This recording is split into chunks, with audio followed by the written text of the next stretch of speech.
invitados: Amadeo Martínez Inglés, coronel de Estado Mayor; Carmen Echave, la doctora que asistió a los diputados secuestrados en el Congreso; Antonio Izquierdo, exdirector del Alcázar, diario en el que colaboraba el colectivo Almendros, firma periodística a la que se adjudicó un papel relevante en aquellos acontecimientos; José Ramón Caso, del gabinete de la presidencia del Gobierno, que aquella tarde siguió el golpe desde el Palacio de la Moncloa; Manuel Núñez Encabo, catedrático de Ciencias de la Información y en aquellas fechas diputado socialista, que precisamente se disponía a votar cuando entró Tejero en el Congreso; Modesto Fraile, entonces diputados; Manuel Prieto, general de la Guardia Civil, que entró y salió en diversas ocasiones del Congreso la noche del 23F, cesado en 1978 al frente de la sexta zona de la Guardia Civil con sede en León, siendo ministro del Interior Rodolfo Martín Villa. El general Prieto se presentó a las elecciones generales de 1979 por Coalición Democrática. Y finalmente contamos con la colaboración especial de Pilar Urbano, a la que ya han tenido ustedes ocasión y oportunidad de escuchar. Pilar Urbano, autora del libro Con la venia, yo indagué el 23F, es una de las periodistas que más ha investigado la trama del golpe. Pero bueno, antes de entrar de lleno en nuestro debate, escuchemos algunas de las preguntas que todavía se hacen los ciudadanos españoles. ¿Tan mal está España como para llegar a una solución tan drástica como un golpe militar?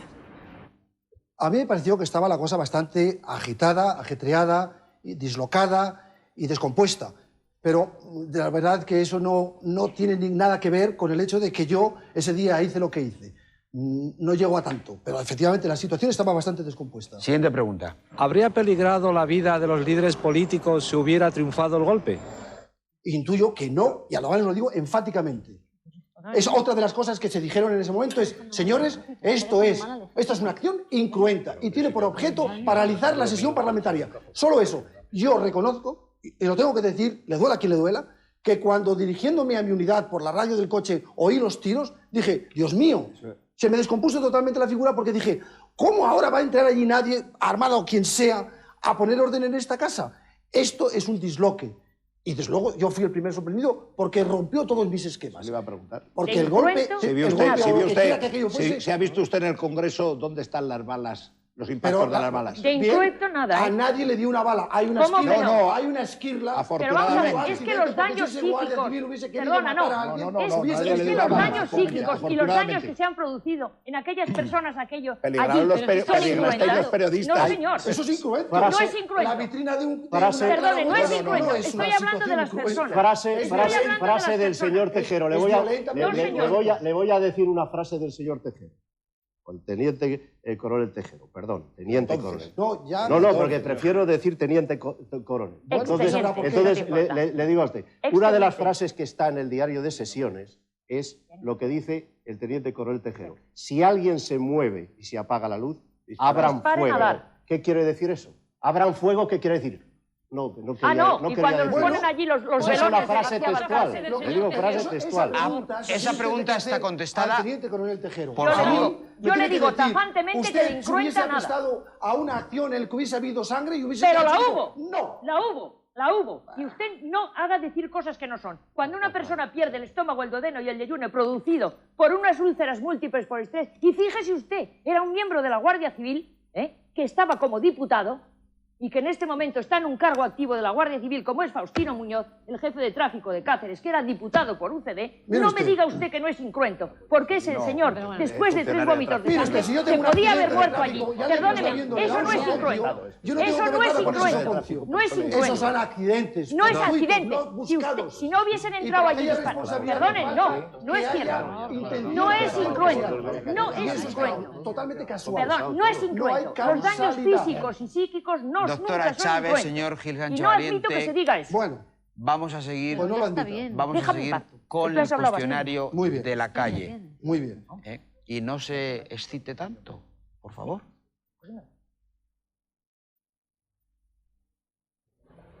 ¿Cree que el golpe podría haber desembocado en una nueva guerra civil? Yo creo que no. ¿Piensa que España estaría mejor de lo que está si hubiera triunfado el golpe de Estado? No lo sé. Eso hace falta Es la única ser un verdad. adivino. Pero ¿quién soy yo? Yo soy un capitán de la Guardia Civil que sé de las cosas de mi cometido y que sabía, porque ahora ya no ejerzo, ya estoy fuera del servicio. Entonces, todo lo que yo puedo hacer es puramente especulativo y no tiene la menor importancia. Entonces no sé. Entonces salía usted de su cometido. Su cometido era instruir a los guardias rurales. No era entrar en el Congreso de los Diputados, no. Eso Usted tenía tres jefes. Usted tenía en ese momento un jefe de la Guardia Civil, que por lo hizo fue el coronel Manchado, que fue también que además me dice, vete y ponte las órdenes de tu jefe. Y me fui a poner las órdenes de mi jefe. Que fue también el teniente coronel Tejero. Cuando estaba en normal. el Parque de Automovilismo Manchado, el Congreso Tejero.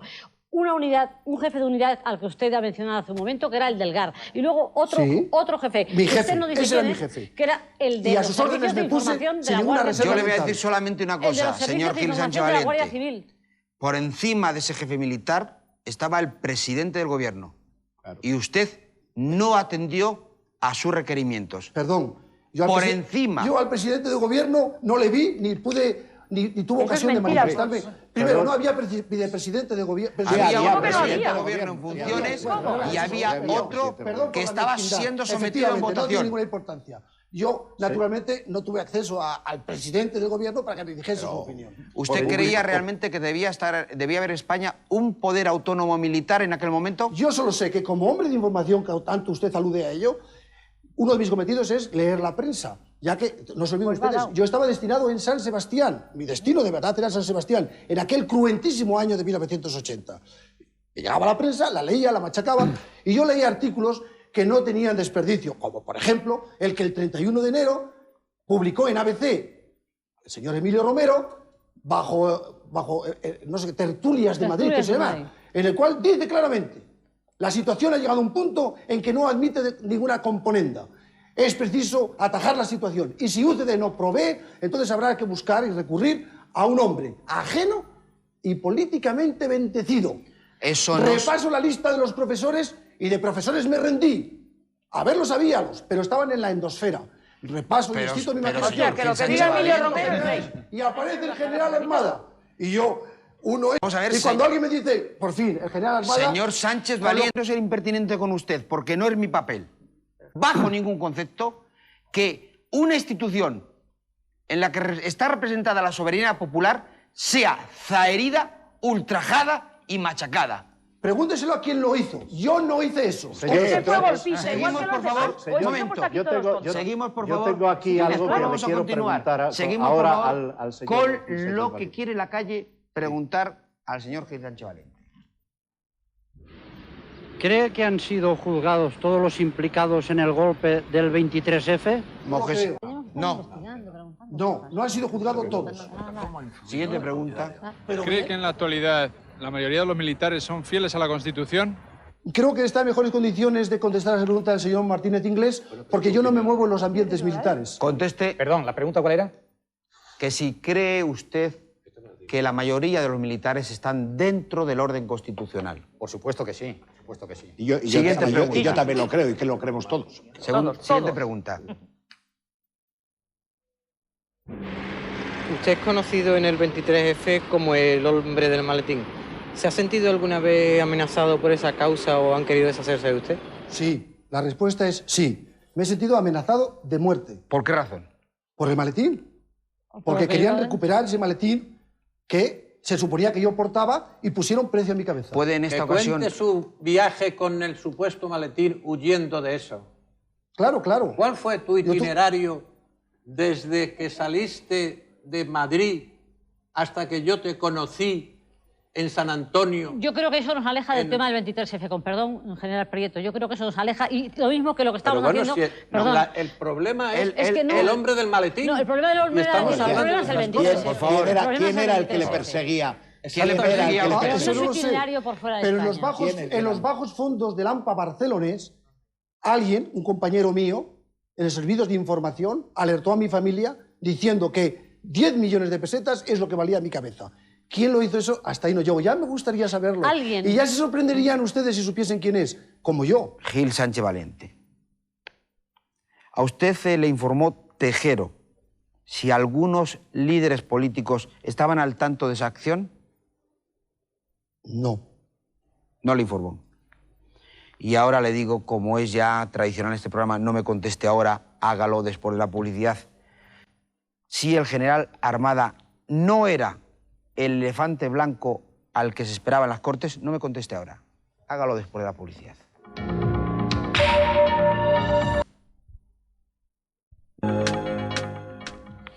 Antes de la publicidad, señor Sánchez Valiente, le preguntaba si usted sabe a ciencia cierta si el general Armada no era el elefante blanco al que se esperaba en las Cortes. La respuesta es sí. Lo sé a ciencia cierta que él no era. Señor Gil Sánchez Valiente, porque fuera o no fuera el general Armada el elefante blanco, lo sabremos luego, cuando usted se siente ante la máquina de la verdad. De cualquier forma, antes de continuar, vamos a refrescar la memoria sobre el papel que se adjudicó al colectivo Almendros en vísperas del 23F. Bajo este seudónimo y a través del diario El Alcázar, se publicaron artículos con frases como esta. Se ha alcanzado el punto crítico de no retorno de la decisiva crisis institucional del sistema. O esta otra. Hemos entrado en un tiempo protagónico para las otras instituciones, el rey y las Fuerzas Armadas. Señor Izquierdo, como director del Alcázar en su día, deduzco que querrá usted decir algo sobre el particular. Quiero dejar claro 3 puntos. 1. Cuanto se escribía en el Alcázar por su línea, posiblemente estaba en el ánimo o en la mente ideológica de alguno de los que tomaron parte en el golpe militar. Ese es un punto que está claro. El Alcázar no varió la línea nunca. Primer punto. Segundo, no hubo colectivo Almendros como tal. Hubo 3 artículos que se firmaron con el nombre de Almendros. Y tercero, que a estas alturas todos podemos escribir grandes libros sobre el 23 de febrero. Yo particularmente podría escribir uno muy divertido. Pues decídase, por favor. Señor Martínez Inglés. Bueno, el señor Izquierdo dice que no existía el colectivo Almendros. Yo, desde luego, disiento. El colectivo Almendros existía. Disiente. El colectivo Almendros existía, está por miembros de la... Perdón, un momento. Déjeme terminar, es una precisión, perdón, es una precisión. No me mezcle usted la llamada trama civil con el colectivo, ¿eh? Yo no hablo de trama civil, hablo de colectivo. Bueno, colectivo es un artículo ¿Me deja hablar, por favor, señor Izquierdo? Sí, encantado, pero no me confundo. Este colectivo no era del golpe del 23F, era de un golpe duro, un golpe que estaba previsto para mayo, que no se llevó a efecto en España, afortunadamente. Más sanguinario. Luego no mezclemos la cosa. Era un golpe mucho más duro, un golpe que iba contra la democracia, iba contra la corona, y que afortunadamente este golpe, que no es golpe, que es una maniobra político-militar que se empezó a desarrollar este 27 de febrero, desmontó, invalidó el otro. Por favor, que antes de proseguir con el debate, es conveniente que recordemos brevemente a nuestros telespectadores qué ocurrió aquella noche. Eran las 6:15 de la tarde del 23 de febrero de 1980. En el Congreso de los Diputados se celebraba la sesión de investidura en segunda vuelta de Leopoldo Calvo Sotelo como nuevo presidente del gobierno. Adolfo Suárez acababa de dimitir. Don Manuel Núñez Encabo. Cuando el diputado socialista Núñez Encabo fue llamado a votar, Tejero Molina irrumpía en el Congreso. ¿Qué ocurría entonces en España para que un grupo de guardias civiles secuestraran a los representantes de la soberanía popular? El deterioro del año 1980, a partir del verano, la sublevación de los varones de UCD a los que había hecho hombres Adolfo Suárez, la situación económica complicada, la escalada del terrorismo, la curiosa política militar, especialmente de ascensos de Gutiérrez Mellado, había creado un extraño clima a lo largo del otoño de 1980, que a muchos les había hecho pensar en que se necesitaban algún tipo de soluciones. El País publicó una información en la cual se decía que elementos del mundo financiero, del mundo político y acaso del mundo militar hablaban de un gobierno de coalición y se insinuaba la posibilidad de que ese gobierno me dijo nunca ninguna palabra clara sobre semejante materia y desde luego mucho menos quien lo podía hacer constitucionalmente. Al día siguiente de que El País publicase esa información, desde mi escaño en el Congreso, afirmé de forma rotunda que jamás estaría implicado en ninguna aventura que fuese anticonstitucional o antidemocrática, y menos cuando había contribuido, creo que de forma decisiva, al restablecimiento de la democracia en España. Ni los suyos, la propia UCD, ya apoyaban a Adolfo Suárez. Majestad, ya no tengo ningún otro conejo que sacar de la chistera. Parece que comentó al rey Adolfo Suárez cuando le comunicó su dimisión. Abandonado a su suerte, el presidente Suárez encaraba la celebración del Congreso de UCD en un clima de luchas internas. El periodista Antonio Herrero cubrió aquel congreso celebrado en Palma de Mallorca la primera semana de febrero de 1981. Adolfo Suárez, yo estoy convencido, y el mejor que puede aclararlo, puesto que está vivo y coleando, aunque no mucho, es el propio Adolfo Suárez. No sabía que iba a haber un golpe de Estado, aunque los rumores estaban por todos sitios. Entre otras cosas, ya decía que había muchos políticos en activo cerca de Adolfo Suárez, y en Cataluña y en el Partido Socialista, que estaban todo el santo día enredando con aquella frase que se hizo célebre entonces: es necesario un golpe de timón. ¿Y el golpe de timón qué era? Un golpe constitucional que algunos lo veían con buenos ojos. Lo que pasa que Tejero, aprovechando todo aquel berenjenal, se metió por el medio y dio un golpe inconstitucional, desastroso, y de unas consecuencias al final buenas para la política española, porque yo creo que vacunó a España de más golpes de Estado al estilo del siglo XIX. Los medios de comunicación fueron testigos inapelables de lo que acontecía dentro de las Cortes. Una cámara de televisión registró la intempestiva entrada de Tejero y los guardias que le acompañaron. Enseguida fue inutilizada por los golpistas. Sin embargo, un micrófono abierto de una emisora de radio siguió transmitiendo el dramático suceso. Rafael Luis Díaz fue el periodista que, contraviniendo las órdenes de Tejero, no cerró su micrófono. Evidentemente, la clave del fracaso del golpe de Estado estuvo en lo concreto en la cadena SER y posteriormente en Televisión Española, que grabó y sobre todo emitió las imágenes de Tejero en el hemiciclo. Dentro del Congreso, los golpistas informaron a los parlamentarios que estaban esperando a una autoridad, por supuesto militar, que se haría cargo de la situación. Mientras tanto, el general Armada, segundo jefe del Estado Mayor del Ejército, cuya implicación en aquel momento se ignoraba, hacía de intermediario. ¿Quién era esa autoridad conocida como el Elefante Blanco, que nunca se identificó en el hemiciclo como la autoridad militar esperada? ¿El teniente general Fernando de Santiago y Díaz de Mendívil? ¿El general Alfonso Armada? Ambos siempre lo negaron. Lo cierto es que los capitanes generales acataron las órdenes personales del rey. Solo el entonces capitán general de la Tercera Región Militar, Jaime Milans del Bosch, se sumó al golpe decretando el estado de excepción y sacando los tanques a las calles de Valencia. La intervención televisiva de Su Majestad el Rey a la 1:14 del día 24 de febrero fue decisiva. Juan Carlos I demostró, como en tantas otras ocasiones, que estaba con el orden constitucional. A través de referéndum.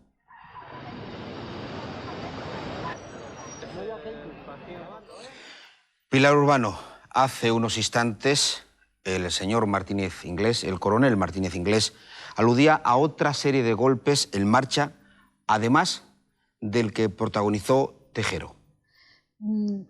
Como se ha dicho ya aquí en el programa había en ebullición y en fermento varios golpes, varias intentonas de golpes y deseos de golpes.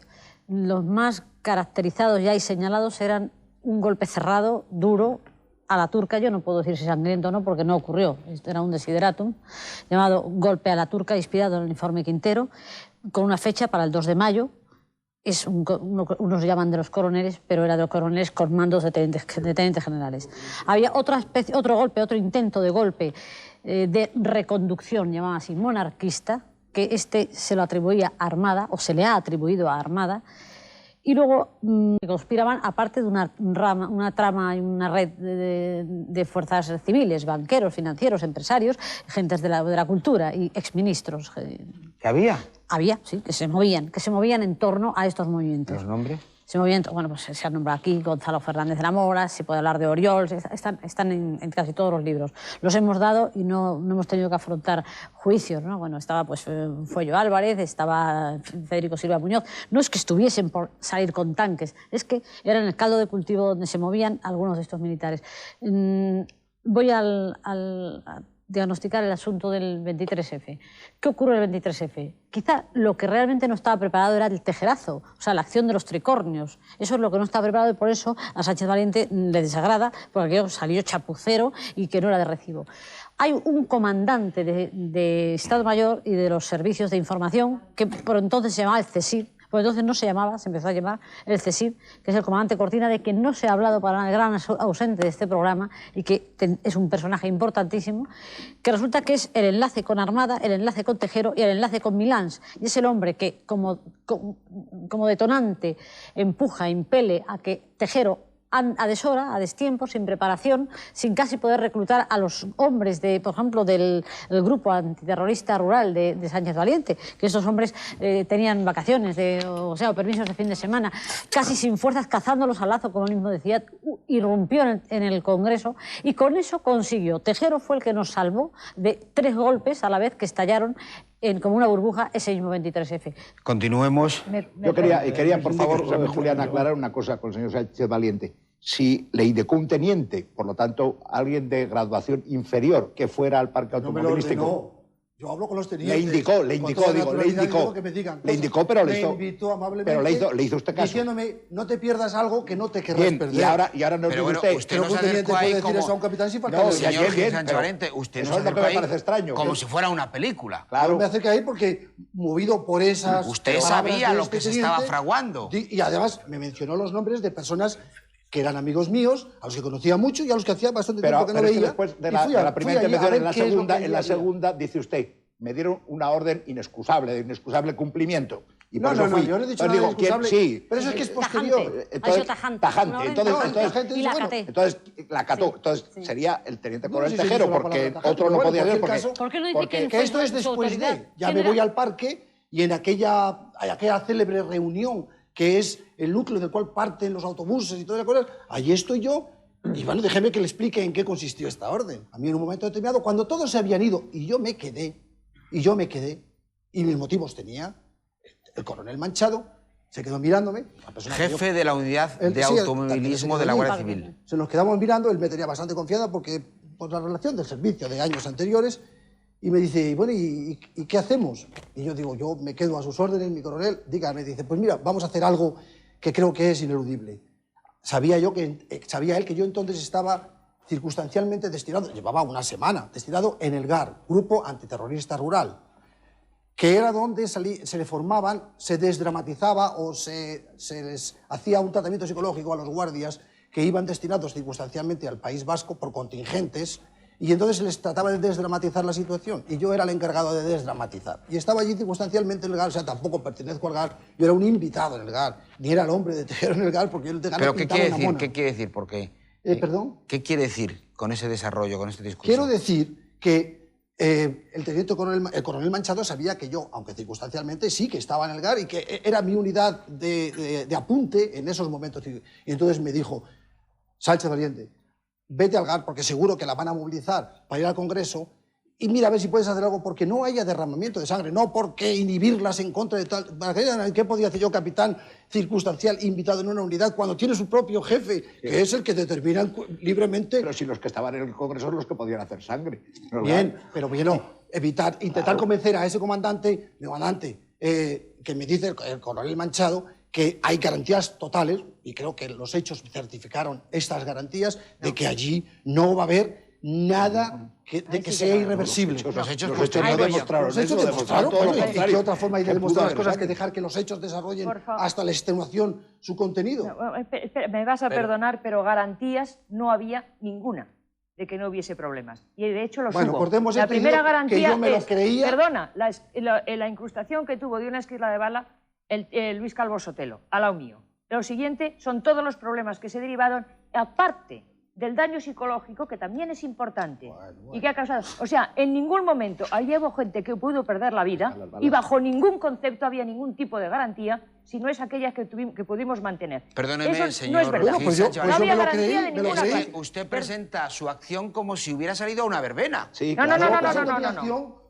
Yo había sido uniforme y me lo manda un coronel del cuerpo al que pertenezco. Era un coronel el que se lo mandaba. Coronel Manchado, pero según hemos visto el reportaje, fuiste al Congreso de los Diputados. Pero perdón, con la unidad del GAR que fue mandada allí por el director general de la Guardia Civil a formar el cerco sanitario, vamos a decirlo así, para evitar que aquello... Perdón, el círculo sanitario...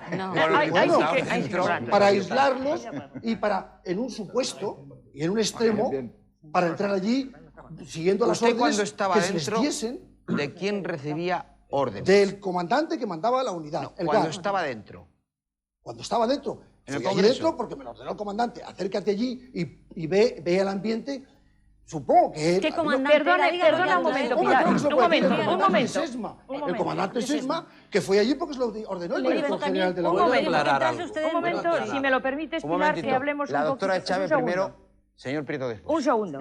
Las garantías jurídicas. Unos guardias civiles, y que conste que bajo ningún concepto quiero perder el respeto a nadie, respeto enormemente al rey, respeto enormemente a aquellas personas que participaron y que ayudaron a recomponer el tema, como eran Quintana, Lacaze, Gabeiras y un montón de personas, pero bajo ningún concepto puedo estar a que se le dé una categoría a unas personas que entraron en un Congreso de los Diputados con un alcohol en sangre que no les permitirían de conducir una bicicleta. ¿Cómo? Te perdone, con alcohol, el que llevaban, más las que tomaron allí, y con unas armas. Eso no era nada de honor, ni era nada. Era una situación sumamente grave que no califica a nadie, sino que los descalifica totalmente. ¿El alcohol en sangre que tenían esas personas que tuviste, Carmen, Dime. fue cuando entraron o fue pasado algún tiempo? Yo hay una cosa que tengo clarísimo. El primero que se me puso a mí detrás...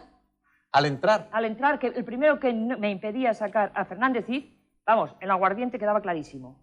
Porque era una oleada y después lo que consumieron allí. Es decir, cuando una persona entra, en entrada ya no tenían que haber entrado, pero cuando están cumpliendo una misión, si creen realmente que es una misión importante, tienen que guardar aquel comportamiento debido a su estatus. Y había muchísima gente que no la guardaba, poniendo en peligro toda aquella. José Ramón Caso, que no se ha estrenado todavía, y que precisamente aquella noche vivió desde el otro lado. Él se encontraba precisamente en el gabinete de pero presidencia yo quiero del contestar gobierno. a esto, después, pero quiero contestar a esto. Pero por lo del alcohol. Alcohol, vamos. De entrada y de salida. Cosas, y por más correcto. Cosas. Mismo Señor tema. Caso. Muchas gracias. Es evidente que el detonante fue el ingreso en el Congreso de los guardias civiles y las fuerzas que guiaba, pequeñas también, Pardo Zancada. Pero hay otros implicados condenados ya, que eran lo que realmente el golpe no fue una verbena. Muchas veces se ha dicho que si no hubiera habido un vídeo, probablemente ahora muchos españoles estarían diciendo, ¿golpe? ¿Qué golpe? Bueno, los temas más preocupantes, desde luego, fue el teniente general Vidal del Bosch, que sí sacó los tanques a la calle. Sí sacó los tanques a la calle. La división acorazada, que sí se intentó movilizar. Es decir, el golpe era mucho más serio que las fuerzas que mandaba el teniente coronel Tejero. Oiga, el señor Suárez... Por tanto, yo no diría tan sencillo. El señor Suárez, de quien estaba usted tan cerca en aquellos momentos, ¿le había comentado alguna vez este peligro? No, jamás. Yo creo que pese a aquel discurso, él lo ha comentado, pese a aquel discurso con una frase enigmática, sí. Que él no quería ser un paréntesis en la historia. Yo creo que él lo ha explicado muchas veces, no descubro ningún secreto, y visto con perspectiva histórica se comprende mucho mejor. Algo que no ha comprendido todavía muy bien buena parte de la sociedad española es que vivimos en un régimen de democracia parlamentaria, que significa que no hay gobierno si no está respaldado por una mayoría parlamentaria. Por supuesto. Adolfo Suárez dimitió un mes antes del golpe, antes del Congreso de Palma, cuando era consciente de que las divisiones internas en su partido y la actitud, yo diría que había muchos compañeros de viaje del golpe, involuntarios si sabían que conducían al golpe, pero muy reflexivos, que creían que en España valía todo, con tal de acceder al poder. Y había un juego político muy descarnado, muy crudo, en el que entró a participar buena parte de los diputados de UCD, creyendo que todo valía. Y lo que tenía claro Adolfo Suárez en ese momento, tanto por ese juego complejo, medios de comunicación, grupos de poder... Sobre su persona. Sobre su persona, que él creyó que quitándose de en medio, otra persona, que en su caso decidieron que fuera la mayoría de los líderes de UCD, que fuera Leopoldo Calvo Sotelo, podría garantizar la mayoría parlamentaria y la unidad de UCD. Señor Prieto. Bien. Lo que acaba de decir ahora, precisamente, sigo en contra de esta teoría. Señores, porque usted entró. Perdón, general, los que entraron Ha dicho secundar. Conscientes. No, los entraron a secuestrar la soberanía popular. ¿Todos los guardias que entraron allí? Sí, todos eran, todos. Pues perdona, todos, pero con todo el respeto, todos. afortunadamente el Consejo de Guerra estimó otra cosa y no los condenó. Lo acato y lo respeto, pero entraron sin permiso del presidente del Congreso, Fuerzas Armadas. Pero entraban obedeciendo a sus jefes. Y estoy desde luego verdaderamente indignado, porque yo quiero hablar de mi declaración en el Consejo, ¿y por qué la dije? Porque estaba indignado como lo estoy ahora. Porque permanentemente veo que a la Guardia Civil, desde que se fue don Camilo en tiempos de Franco, hasta que han llegado los dos ministros, Barrio Nuevo y Corcuera, siempre se meten con ella y no tienen nadie que les defienda. Y eso me parece injusto e intolerable. Herrero acaba de decir ahora mismo que había un golpe tal y tal y que de repente ya Tejero entró y ya se acaba. Claro. Menos mal que Caso ha sacado una cosa bastante oportuna. Milán del Bosch y los demás. Querido general Prieto, aquí nadie ha hablado de la Guardia Civil. Yo he hablado. Yo, como presidente del Congreso, los que secuestraron al Congreso ese día eran guardias civiles y algún otro con una anorak verde. Y esos, para mí, son unos golpistas. Y bueno, y para diferenciar eso... Ni más ni menos. Para diferenciar y no digo nada, y no digo más. Los que entraron allí son unos Señor golpistas. Gil Sánchez Valente. Espera un momento. Espera un minuto, Señor por favor. Gil Sánchez Valente, Si no, después continuamos. Ahora tenemos que ir a la publicidad. Y el señor Gil Sánchez Valente me va a contestar. ¿Estaba usted convencido en ese momento de que la acción de Tejero pertenecía a un plan más amplio en el que participaban otras autoridades militares y también civiles? Después de la publicidad, deme su respuesta.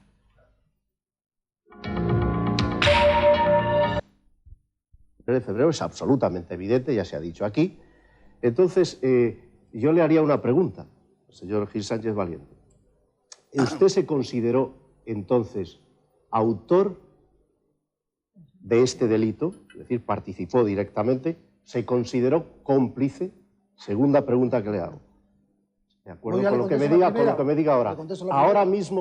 Ahora mismo usted justifica lo que ocurrió el golpe aquella noche. El golpe de aquella noche. Esas son las preguntas que yo quiero que ahora mismo, que son las más interesantes, sin meternos con nadie, simplemente con usted. Usted aquel día lo justificó y yo le haría otra pregunta. Para que se enteren los alumnos que usted tiene. Sí, claro. Sí, porque es una cuestión pedagógica y para todos los españoles también. Y al señor Izquierdo también le decía, al hablar de autores y de cómplices, él justificaba personalmente, es una pregunta personal, a todos nos la podemos hacer, justificaba personalmente el golpe en aquellos momentos. En absoluto. Yo, un momento, me ha preguntado... Señor Izquierdo, para guardar... Perdón, se ha hecho una pregunta muy grave y yo tengo que Sí, pero si a usted yo no he le venido parece, aquí a sentarme en yo esa le voy a máquina, contestar. No, hombre, usted va a tener la oportunidad... No, las preguntas nunca usted va a tener la oportunidad... Inmediatamente después, Inmediatamente después. Bien. Las tres preguntas. La primera. ¿Usted se consideró en aquellos momentos autor o cómplice, o las dos cosas, o alguna de ellas, en relación con el golpe? No.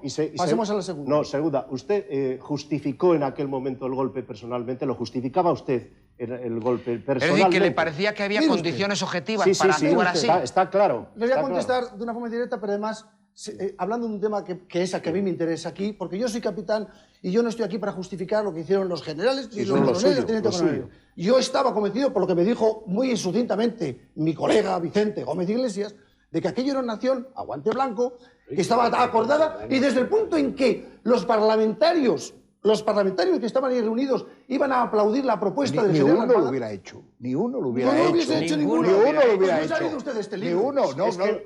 No, le digo a usted lo que los libros ni no son uno. un documento. Ni un parlamentario hubiera pero a probado este señor eso. no le han metido en la cárcel por asegurar algo que sería una brutalidad. No, ni uno. usted. Los libros no. Es lo que usted nos diga ahora, de acuerdo con su conciencia. Bueno, pues hubiera probado. usted tiene... Aquello me pareció perfectamente legal por las explicaciones. Legal y legítimo. Aparquemos ya esto.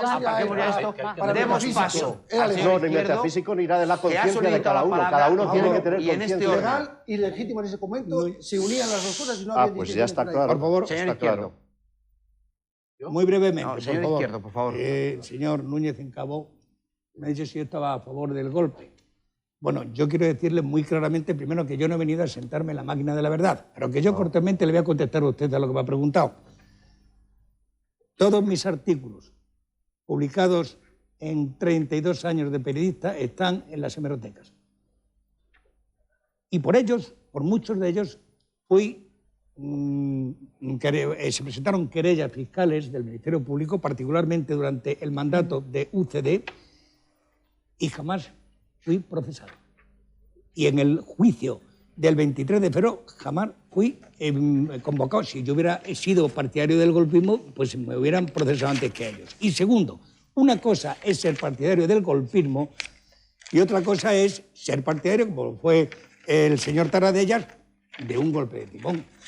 Y tampoco le metieron en la cárcel por decirlo. Semántica aparte, señor Quiere Izquierdo. decirse que yo sigo pensando, entonces como pienso hoy, estoy contra la corrupción, contra la ruptura de la unidad nacional, contra los que hacen mala política, se llamen de izquierda, de derecha o de centro. ¿Y contra el 23F? ¿Y contra el 23F? Cuando me entere lo diré. Cuando me entere de lo que ocurrió el 23F, que yo no lo sé, ¿eh? Que yo no lo sé. Esa era mi pregunta, Que yo no lo no sé. la contesta. No, sí, yo estoy contra el 23F y contra el golpismo. Si no hacía falta el 23F, estaba el artículo 8 de la Constitución. Pero entonces está contra el golpismo. En contra de cómo se hizo, claro. ¿Cómo se hizo o contra el golpismo? No, eso es que fue el golpismo. El artículo 8 de la Constitución no hubiera sido golpismo, perdón. No, perdón. Pero yo hago una pregunta. ¿Está usted contra el golpismo, es decir, contra la Constitución? Por supuesto, contra todo golpe. ¿O no? Claro, pues muy bien. Doctora Chávez. Oye, un momentito. Hace un rato que la doctora Chávez había pedido la palabra. Estar en un libro no es justificación ninguna, porque la señora Urbano, o señora Urbano, que está tan enterada de todo, resulta que pone en boca de un señor que ya está muerto en la página 37 en este libro, el 30 de mayo del 81 dice Joaquín Garrigues. Joaquín Garrigues murió en mayo del 80. En julio del 80, difícilmente podía decir nada. Bueno, muchas documentaciones de estas, de ese libro y de otros, son así, son falsas. Es decir, estar en un libro, como ha dicho él, no es justificación ninguna. Lo que hay que saber exactamente cómo se produjo eso. Y yo creo que lo importante es para que no vuelva a suceder. Y creo que había una disociación entre los militares y la población civil. En el momento que se produce esto, los partidos están con su tema electoral, con su tema democrático, y no se ocupan de que tiene que haber una adaptación y un esfuerzo muchísimo mayor de las Fuerzas Armadas para adaptarse a esa democracia. Creo que el problema, si empezamos a estudiarlo, está ahí. Y el señor Armada, y lo digo tajantemente, se aprovechó de esa situación en beneficio de él para intentar llegar a una presidencia con el síndrome del Mesías. Comparto su afirmación. Señor Martínez de Inglés, muy breve. Señor Prieto, muy breve. Señor Caso, muy breve. Y después seguiré dando turno al resto de los invitados, por favor. Aquí se está hablando. Cuando dice la Chávez, Eso, se equivoca. Pilar y Carmen Echave. Punto. Esa cuestión no aporta nada. Bueno, aquí se está hablando del golpe del 23F, está hablando toda España desde hace muchísimos años, pero yo vuelvo a insistir que lo que pasó, los acontecimientos que se desarrollaron el 23 de febrero en España, no fueron un golpe de Estado al estilo tradicional, un golpe de Estado, sino era la primera fase de una compleja maniobra político-militar que se estaba montando en España por determinadas personas, determinados colectivos, con el objetivo de parar un golpe que venía muchísimo más duro después, y no solo un golpe, sino varios. Rápidamente diré que en el otoño del año 1980 y primeras semanas de 1981 había en España 4 golpes en preparación, 3 típicamente militares, un golpe duro, estaban metidos los capitanes generales y todo el aparato franquista, cuyo lema era no democracia, no rey. Después había un golpe que lideraba Milán del Bosch, que era desgajado del anterior, un golpe que podemos llamar primo riverista, si se la llamaba en los servicios de información, que quería el franquismo, pero con el rey, con la corona. Y después estaba el golpe de los espontáneos, el golpe de Tejero, que este hombre actuaba un poco por libre, había fracasado ya en la operación Galaxia. Se olvida del golpe de los coroneles. Bueno, los coroneles... Muy importante, que es el que querían parar. No, se les llamó coroneles en algunas partes, pero estaban metidos en el golpe de los capitanes generales. El golpe del 2 de mayo era de los coroneles. Las autoridades primeras eran los generales, los coroneles trabajaban para los generales. Después a mí me sorprende usted, señor Gil Sánchez Valiente. Unas veces no sabe nada, otras veces sabe de todo. Que el 90% de las ¿Usted cosas a favor de qué golpe estaba? Pero, de todos. Yo no estaba a favor de ningún golpe. Hombre. Señor Prieto. Bueno, menos mal. Desde que tú has estado fuera de España, las cosas han variado. No estamos en el año 81.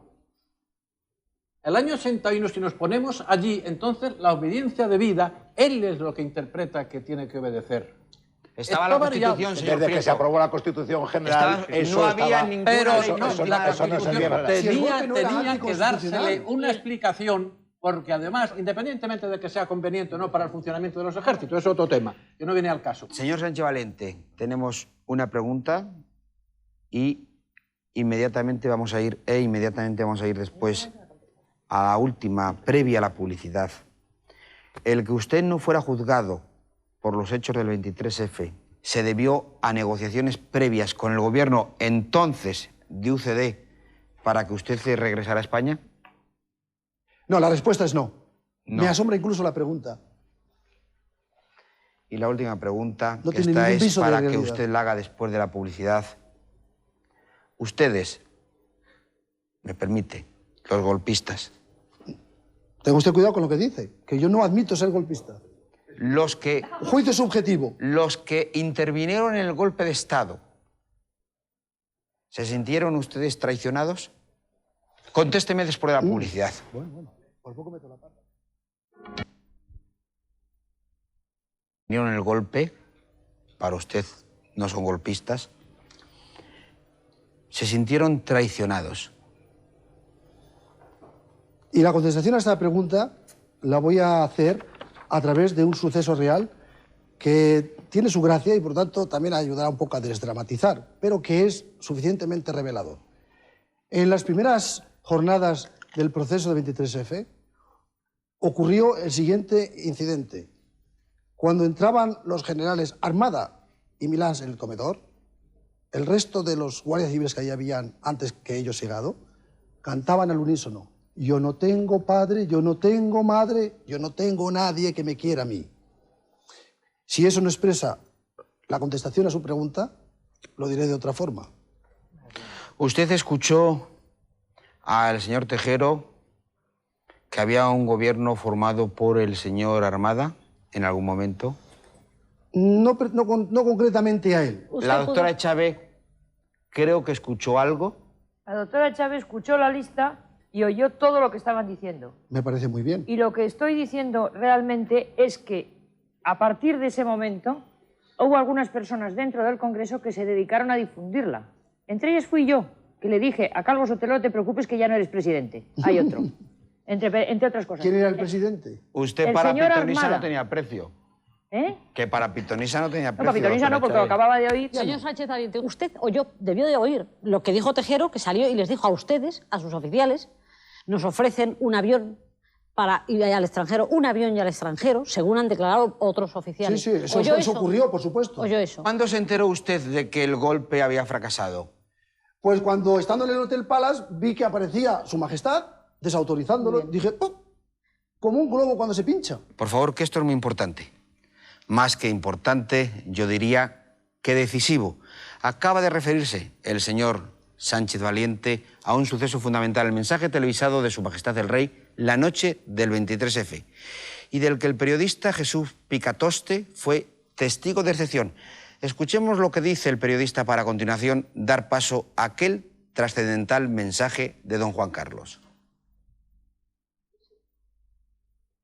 Las medidas de seguridad que se adoptaron empezaron en realidad en Prado del Rey, cuando el director general Fernando Castedo me dijo que preparase un equipo para llevarlo a Zarzuela. Se lo dije al entonces subdirector de informativos, Pedro Urquicia, se organizó la expedición. La expedición, por cierto, se enteró del sitio donde íbamos justo cuando ya estábamos fuera de Prado del Rey. Al llegar al Palacio de la Zarzuela, los controles eran, pues, lógicamente, muy severos.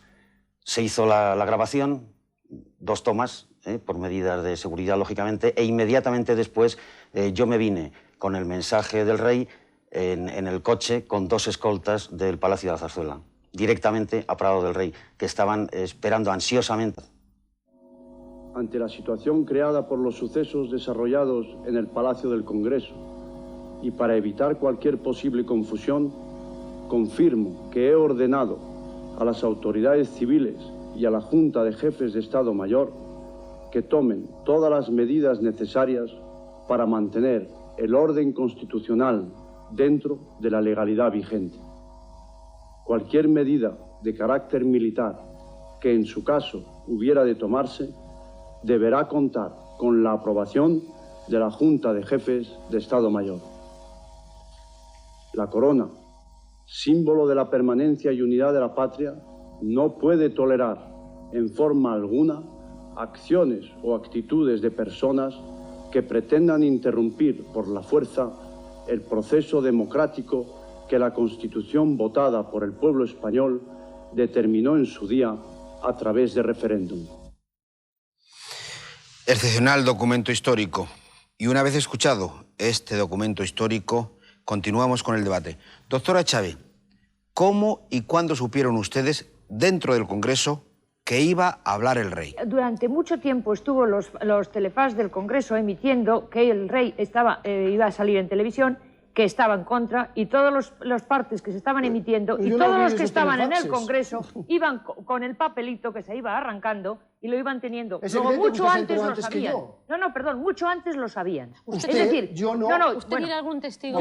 Yo vi cómo circulaban los papeles de uno en otro. Yo si me enteré aquí o allá en una hora de noche. Señor Sánchez Valiente, hay un incidente muy serio en el que Tejero amenaza disparar un tiro a Aramburu Topete, entonces director general de la Guardia Civil. Prieto estaba delante. El general Prieto creo pero que sabe que es mentira. Testigo excepcional de esa escena porque la... Yo lo vi con el arma. Yo estaba allí. No estaba tampoco. Perdón, eso no es verdad. Perdón, si es mentira, el señor Aramburu Topete es perjuro. No. Eso lo vi yo. Señor Prieto, ¿fue testigo de esa escena? Yo soy testigo y que con todo el respeto para el sexo femenino no le permito a la doctora. Pudo haber más ocasiones. Que diga, yo cuando lo vi. Cuando vio Tejero y se puso a hablar con el general Aramburu, y yo vi el cariz que aquello podía tomar, no por Aramburu, sino por un teniente que decía unas palabras bastante peligrosas para el general. ¿Con una pistola en la mano? ¿Cómo? ¿Con una pistola en la mano? No, sin pistola, le decía mátalo. Lo que le decía era eso.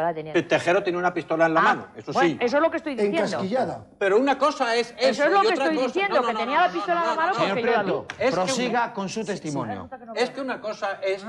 Vamos a ir por partes. A Aramburu le convenzo para que salga de allí. ¿Allí dónde es? Del Congreso, donde estaba dentro, en el primer patio, pasada la puerta pequeñita esa que había metálica, en lo que es un pasadizo ahora. Delante de la puerta de cristal. Para que salgan fuera, y eso es cuando se va al Palace. A mí se me ha tachado de tan reaccionario y tan golpista que mis hijos han estado sin hablarme durante 1 año y medio. Y él, los dos, los conocen porque uno de ellos es diputado. Hijo político, pero al fin y al cabo, mi hijo. ¿Comprende? Y nada más lejos de mi intención, porque yo repruebo el golpismo, porque ahora no os puedo cansar con las pruebas que traigo aquí de lo que yo he opinado antes y después del golpe inmediatamente en los periódicos. Señor Caso. Me va a permitir que le haga alguna pregunta, pero que quiero que sea de carácter general, porque con todo respeto me va a permitir que le diga que en cualquier sistema, desde luego en el sistema democrático en que nosotros creemos, alguien puede creer en que el sistema democrático no es bueno y puede defenderlo, pero no con las armas. Por supuesto.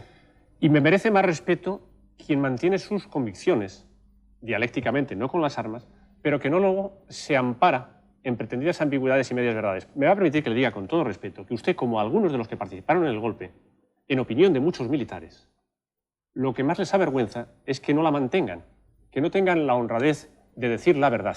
Algunos la han tenido, son reprobables y han sido condenados. Otros se evaden. Mire usted tiene una obediencia debida selectiva, pero para usted no es obediencia debida un presidente del gobierno que usted no ve cuando están en el Congreso, lo detienen, luego se enteraría, porque se ha enterado mucha gente, que el teniente coronel Tejero le pone la pistola en el pecho, le dice que se cuadre, y hay más de un riesgo que apreciaron los guardias civiles que estaban en el Congreso. Déjeme, por favor, que termine.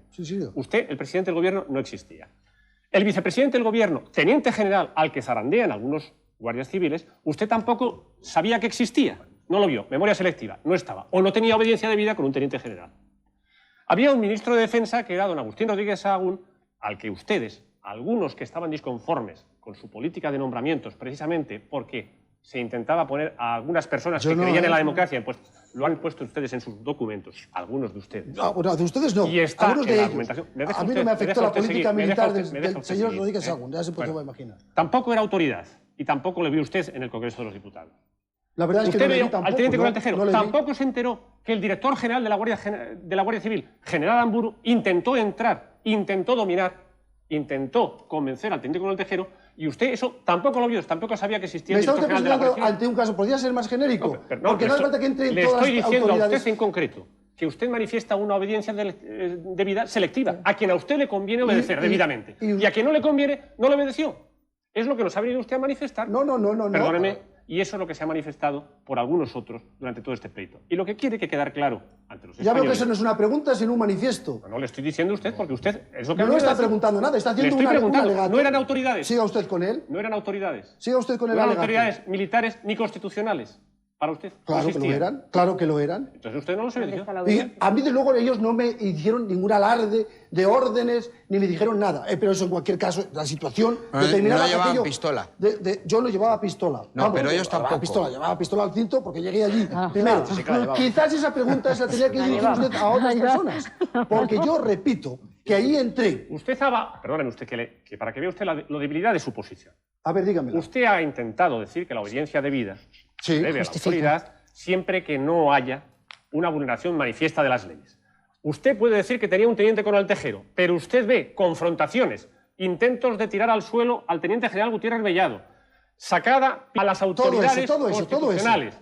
Y en esa nueva situación... Esa no es manifiestamente ilegal. Y yo en esa situación tengo un jefe de quien dependo y de quien recibo órdenes. No manifiestamente ilegales. Ese jefe... No son manifiestamente ilegales. Y ese jefe está allí para darme órdenes a mí. Ustedes, como otros, no hagan comulgar a los españoles con rueda de molino. molino. No quiero hacer comulgar a nadie. Lo que quiero usted absolutamente, usted ahí no estaba haciendo obediencia debida. Reconozca a las órdenes de un comandante. Usted estaba siguiendo lo que usted creía. Para que actúe. Lo que usted creía que le convenía hacer. Al margen de la Constitución y al margen de la legalidad. Y punto. Bueno, se ha acabado repito, eso es un alegato. Y lo peor, si usted tiene esa opinión, lo peor yo es difiero que de usted ella. mantiene en su mente ese mismo estatus. Y esto es lo que a mí me está preocupando. El señor Fraile había solicitado la palabra. Yo creo que por muchas listas que circularan, la Cámara, en ese momento, en su conjunto, hubiera rechazado cualquier solución que no fuera constitucional. Y la que se quería implantar no era constitucional. ¿Cuándo nos sentimos aliviados los diputados? Cuando empezaron a llegar a nosotros, por los que tenían algún aparato de radio, las noticias que daban los medios de información. Cuando empezaron a aparecer las primeras ediciones de los periódicos. Yo recuerdo que un mujer del Congreso me tiró por debajo el ya y decía el golpe ha fracasado. Entonces empezamos a sentir el alivio cuando ya supimos que el rey había hablado también a la población. Estábamos también con esa expectativa. La sensación en ese momento era, primero, de perplejidad, segundo, de miedo, después de miedo por nuestras familias, por lo que podría pasar fuera, pero sobre todo de tristeza, de que el esfuerzo tremendo que habíamos hecho todos los españoles, o el 90% de los españoles, era apostar por la convivencia, por la reconciliación. Los jóvenes ahora les podrá sonar a prehistoria, pero había que reconciliar al pueblo español. Eso se perdiera por la aventura golpista. No sé si de unos pocos o de unos muchos, eso ya lo ignoro. Señor Izquierdo. Yo me permitiría hacer una pregunta al señor Fraile. ¿Usted cree, después de contemplado todo lo que hemos visto y lo que conocíamos del 23 de febrero, que hoy está la situación en respecto a la unidad, a los problemas de escándalo público, a la delincuencia o a la seguridad, está mejor o está peor que antes del 23 de febrero? Afortunadamente yo creo que la Constitución y la vida democrática tienen medios para corregir los defectos que tenga la sociedad española. Estamos pasando unos malos momentos económicos, unos malos momentos sociales, por el paro, por una serie de circunstancias, pero no cabe duda que la convivencia está garantizada. Y la convivencia por la que el pueblo español apostó desde el 77 en las primeras elecciones ha seguido durante estos ya 15, 16, 17 años mejorando las condiciones de convivencia entre todos nosotros. Yo en eso soy optimista. Creo que no se puede hacer una apuesta por el pesimismo y creo que estamos mejor que estábamos en el año 80. Señor Núñez en Cabo. Por muchos problemas que hubo entonces y ahora los puede hablar, la sociedad democrática tiene la solución, la tolerancia, el diálogo y la votación a través de la mayoría. esa es la explicación del 23 de febrero. Fue una opereta del siglo pasado. Muy brevemente. Señor Fraile, señor Prieto. Yo quería preguntarle al señor Sánchez Valiente, nada más, una cosa muy breve. Si con la filosofía que se dio el golpe, que usted conocía y que usted compartía, hubiera triunfado, como preguntaban algunos de los espectadores del público de la calle, ¿usted cree que sería posible que hoy estuviéramos aquí haciendo un programa hablando de esto civilizadamente? Por supuesto que no, señor Fraile. Diga lo que diga él. Diga lo que diga. En esto sí que tomo parte activa. Señor Prieto, a lo mejor algunos de los que estamos aquí estaríamos detenidos. Muy probablemente. Yo he tratado bastante al capitán Sánchez Valiente en América, donde él estaba, en su periplo final de una marcha, y saqué una impresión que ratifico hoy. Primeramente, al mismo tiempo de haber hablado, no al mismo tiempo, también como hablé con él bastante tiempo, hablé con los que estaban en el Congreso, sus compañeros de empleo, incluso los capitanes. Y con auténtica sinceridad les puedo decir que no coinciden absolutamente en nada con los criterios que él ha expuesto. ¿Ah, sí? No coinciden en muy poco.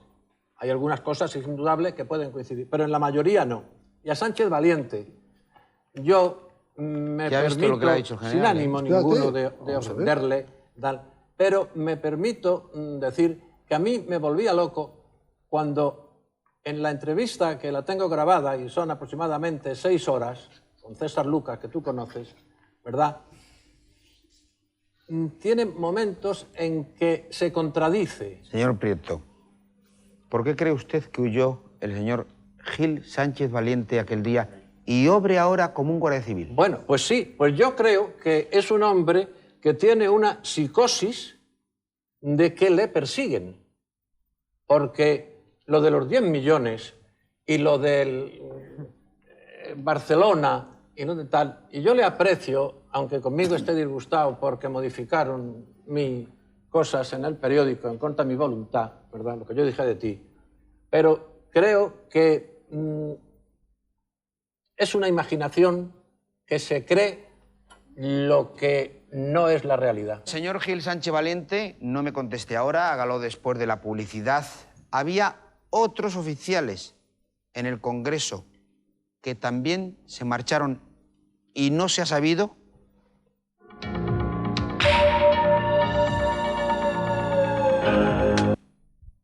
Señor Gil Sánchez Valiente, le había preguntado antes de la publicidad si hubo oficiales que estuvieron en el Congreso como usted y que después renegaron de su participación en el 23F. Que conste que yo no he renegado de mi participación porque digo que no participé. O sea, no me ponga en la misma longitud de onda. Tengo constancia de ello. Esa es mi respuesta. ¿Usted sigue considerando todavía una persona con autoridad castrense sobre usted al señor Tejero? Con autoridad castrense no, puesto que no es teniente coronel. Ya no es militar.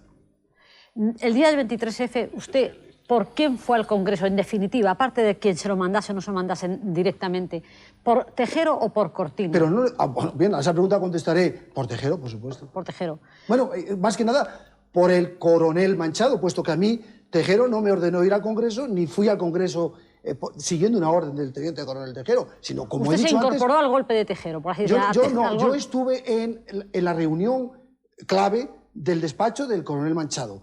Cuando todo el mundo se hubo ido, sí, a mí el coronel Manchado me vio allá y me dijo, bueno, haz algo constructivo, evita que haya un derramamiento de sangre. ¿Cómo voy a hacer una cosa así? Digo, bueno, a tus órdenes, mi coronel, o a sus órdenes, porque llevabas de usted. Y me fui, me incorporé a mi unidad natural y a las órdenes del comandante que mandaba esa unidad.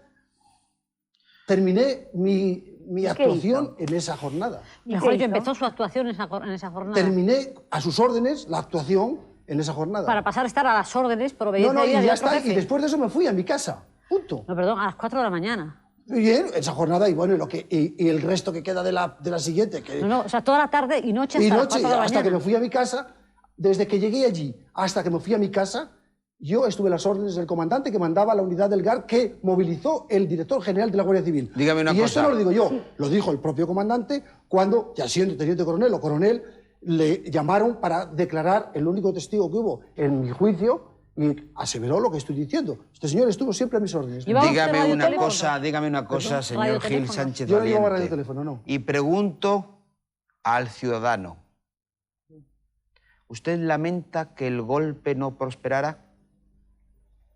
Lo lamento, sí. Perdón, no, que no. Vamos a ver, es que yo lamento como ciudadano que el golpe no prosperara. Voy a ser muy crudo en esto. A la vista de... ¿Cómo diría yo?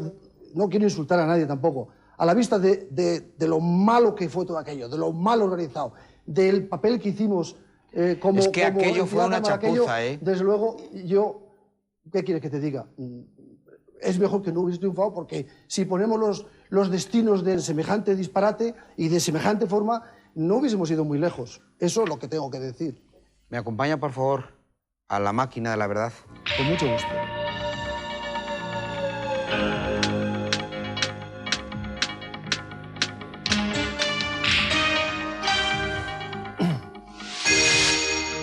Esta es la última oportunidad que tiene usted para mentir. Yo no he mentido en ningún momento. Pues entonces, este es el momento de la verdad.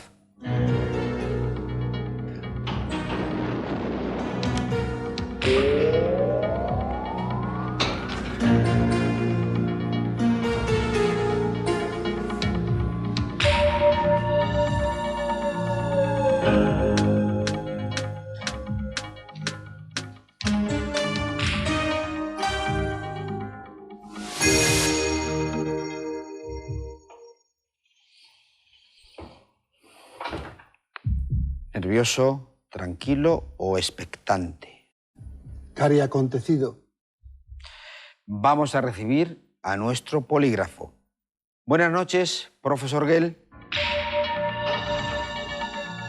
Buenas noches, señor Lago. Buenas noches, señor. ¿Cómo está usted? How are you?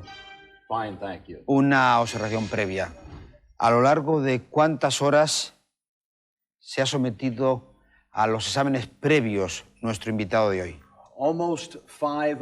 Casi 5 horas en 2 sesiones diferentes. ¿Y han sido unos exámenes difíciles? ¿Cómo han ido los exámenes? Señor Sánchez Valiente. Bueno, el señor Sánchez Valiente tiene una tendencia a responder las preguntas sencillas de una forma muy complicada.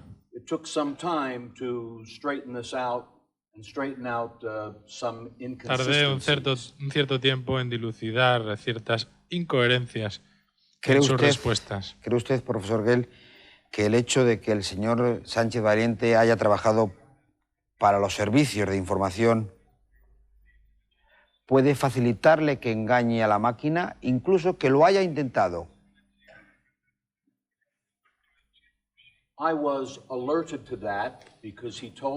Bueno, él mismo me dijo que él conocía la técnica del polígrafo, luego yo estaba al tanto de eso.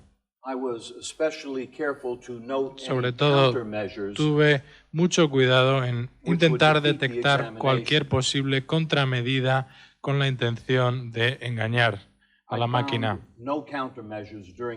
Pero durante el examen he de decir que él no intentó poner en pie este tipo de contramedidas. ¿Puede usted despojarse de la chaqueta, por favor? Sin favor.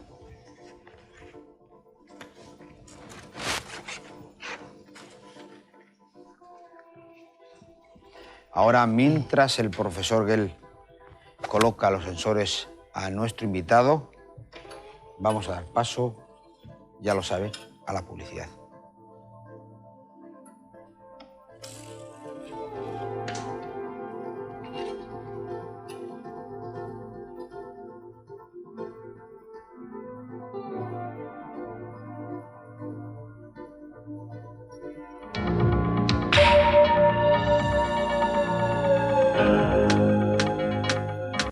tantas tener. Como les habíamos anunciado, durante la pausa publicitaria, el profesor Gell ha estado preparando a nuestro invitado para la prueba de la máquina. Les advertimos que el profesor Gell necesita algunos segundos entre pregunta y pregunta. Y algunas preguntas, una vez más, se las decimos para que no lo olviden, les parecerán intrascendentes, pero son necesarias para el control técnico de este examen. Este es el examen que contrasta los que anteriormente, durante 5 horas, se han realizado. El test está a punto de comenzar.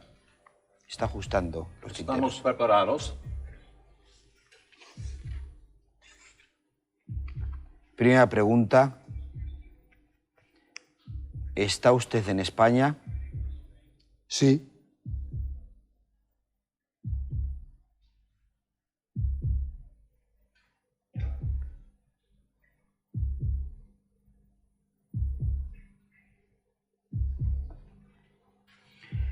¿Va usted a decir la verdad en este test sobre el intento de golpe de Estado del 23 de febrero de 1981? Sí.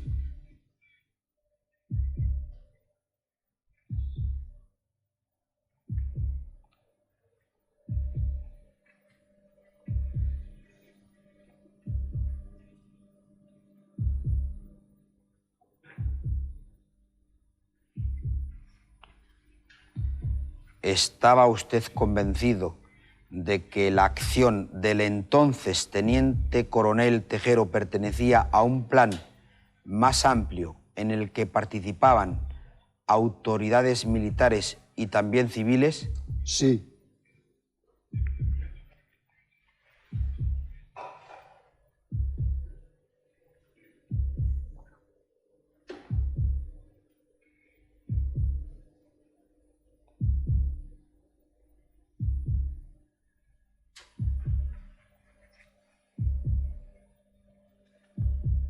¿Se encuentra usted en Madrid?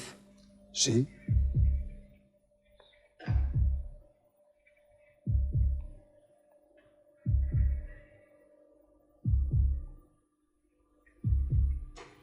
¿Ha tenido, como se ha dicho y escrito, alguna vez en su poder documentos comprometedores sobre el intento de golpe del 23F?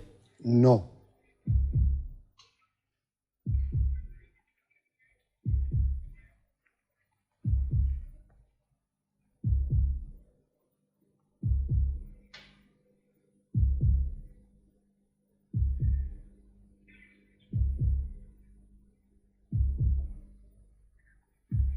Sin relación con el golpe, ¿se ha aprovechado alguna vez de una situación de ventaja injusta o ha engañado a alguien?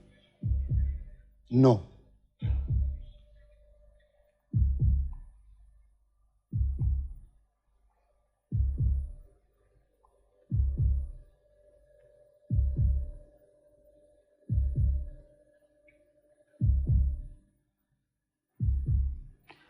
¿Su nombre es Gil Sánchez Valiente? Sí.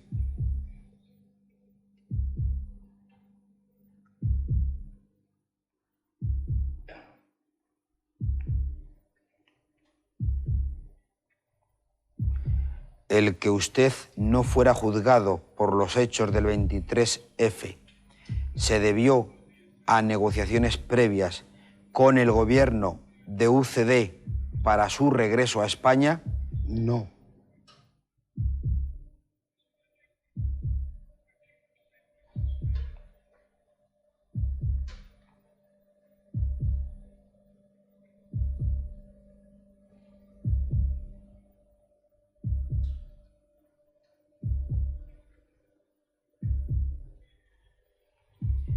¿Sabe usted a ciencia cierta que el general Armada no era el elefante blanco? Sí.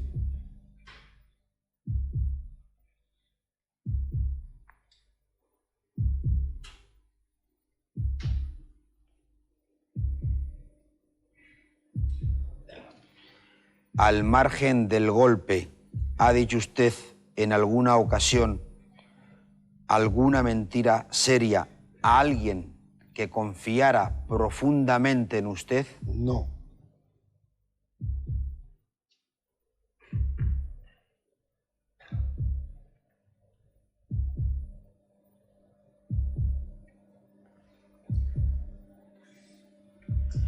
Las plumas están recogiendo la respuesta de este examen. Ahora verán que el profesor Gell recoge el testimonio gráfico que ha estado realizando y lo va a comparar de inmediato con las pruebas previas que se han realizado con nuestro invitado, sin focos, sin posibles presiones ambientales, en definitiva, en otro ambiente mucho más relajado. Esas son las pruebas. Ahí hay 5 horas.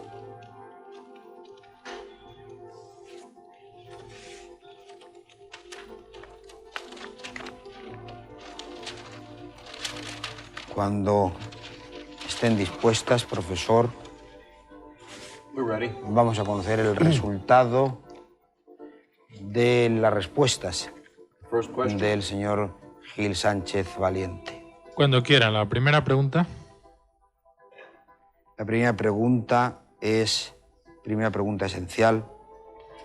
¿Estaba usted convencido de que la acción del entonces teniente coronel Tejero pertenecía a un plan más amplio en el que participaban otras autoridades militares y también civiles? Señor Sánchez Valiente said yes. El señor Sánchez Valiente ha respondido que sí. We see no reaction to that question. No se produce ninguna reacción a esa pregunta, mientras que se produce una reacción muy acusada a la pregunta anterior, lo que indica que ha dicho la verdad cuando ha respondido que sí. Segunda pregunta esencial.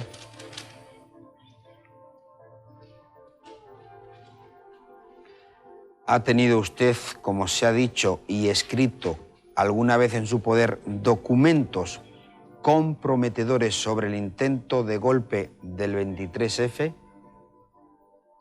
Señor Sánchez Valiente answered no. El señor Sánchez Valiente ha respondido que no a esta pregunta.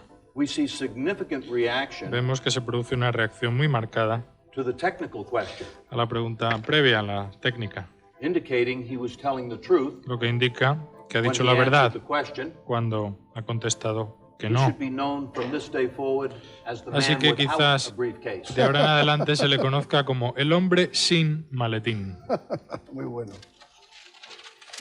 Tercera pregunta esencial, son 4 hoy.